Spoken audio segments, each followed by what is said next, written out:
Right the scientific name of human. Right the scientific name of human. మానవుని యొక్క శాస్త్రీయనామం ఏమి? Homo sapiens. Homo sapiens. Homo sapiens is the scientific name of human. మానవుని యొక్క శాస్త్రీయనామము Homo sapiens. హోమోనేమో generic పేరు, genus. Sapiens ఏమో species పేరు.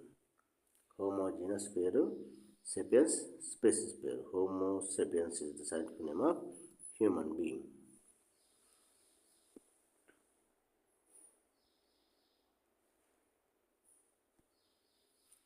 What is the symbiotic association between fungi and blue-green algae called? What is a symbiotic association between fungi and blue-green algae called? శిలీంధ్రాలు మరియు నీలి ఆకుపచ్చ శివరాల మధ్య ఉన్నటువంటి సహజీవన విధానాన్ని ఏమని పిలుస్తారు? సహజీవన విధానం ఏది? శిలీంధ్రాలు మరియు నీలి ఆకుపచ్చ శివరాల మధ్యన సహజీవన విధానం ఏది? Lichen.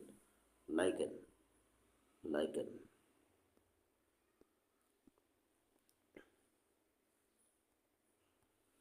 Which kingdom contains organisms that are mostly decomposers? Which kingdom contains organisms that are mostly decomposers? విచ్ఛిన్నకారులైన జీవులను కలిగినటువంటి రాజ్యం ఏది? విచ్ఛిన్నకారులైన జీవులను కలిగినటువంటి రాజ్యం ఏది? ఫంగై. శిలీంధ్రాలు. ఫంగై. శిలీంధ్రాలు.